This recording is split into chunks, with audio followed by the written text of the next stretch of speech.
Okay, this is Kelly Borsheim, and I've got to change to my subject now because the client has asked me to not use the robust photo that I have been using, but to use his wedding photos when he was much younger and more slender to give it the best qualities of his face. So I have been toning down the cheeks here and a little bit in the jaw, and I've taken a lot off the neck, working on a profile here where the neck curves more in like this.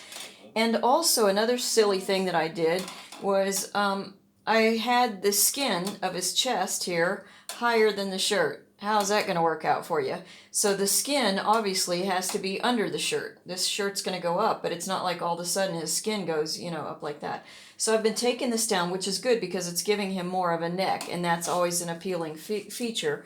However, when you have someone who has gained weight, it's not just in the cheeks. So I have reduced some of this. I have reduced some of this. I'll probably have another look at this, but also I need to reduce the nose. So as he got plumper, the nostrils here went beyond the typical corner of the eye that we say that we do for eyes. You have this eye length equals this eye length, but then you have one eye length in between. Usually, normally, but even that, normal is a kind of a judgmental word.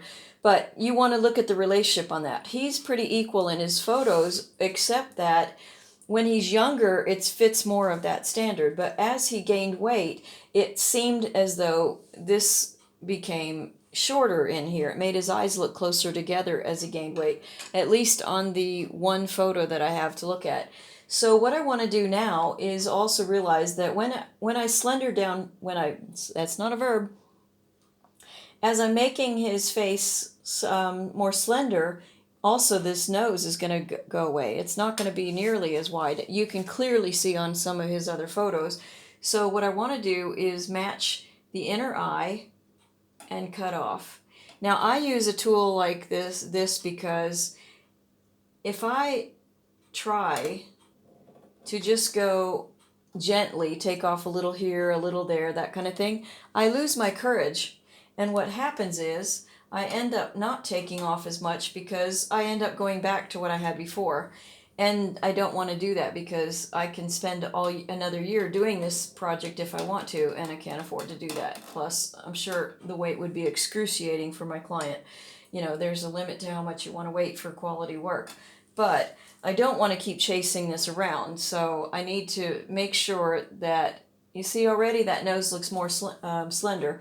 So I'm going to also reduce this here. However, I don't want to do that while I'm talking on the camera because I need to be standing right where the camera is and look dead on for this. And I'll also start looking at the angles, but I can tell this part here is going to be just too wide, and also the ball of the nose.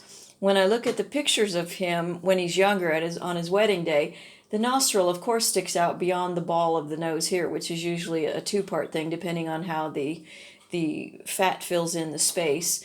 But anyway, it'll probably that this will go down a little bit. I can actually see that there's the circle under his eye is actually a little bit taller on the bottom lid, this space here. But as his face filled up over the years, this filled in too. And also I'm going to have a little bit less fat up in these areas. So also it's interesting because I see that as he aged, he lost the length of his eyebrows. So on his younger pictures, he's actually got his wedding shots. He actually has his eyebrows coming out over here and curving down following the eye socket. So, and this one goes up a little bit more and then it goes down. So these are the little details that now I'm trying to fix to get the face to look younger. And I need to open up the eyes a little bit more because that also is a quality that implies youth. Okay? I've also cut off a lot of the ears and those kind of things. So anyway, that's just to give you an idea of some of the changes that happen, and hopefully I'm doing the right thing and he doesn't go back to later saying, no, it was better when he was larger. Anyway, follow my channel, subscribe to me on YouTube and patreon.com/Kelly Borsheim, or you can go see finished bronzes at borsheimarts.com. Thank you for following this project along, and we're going to do some hair next too. I've been working on sort of developing this. So anyway, I'll quit talking for now. Ciao, ciao.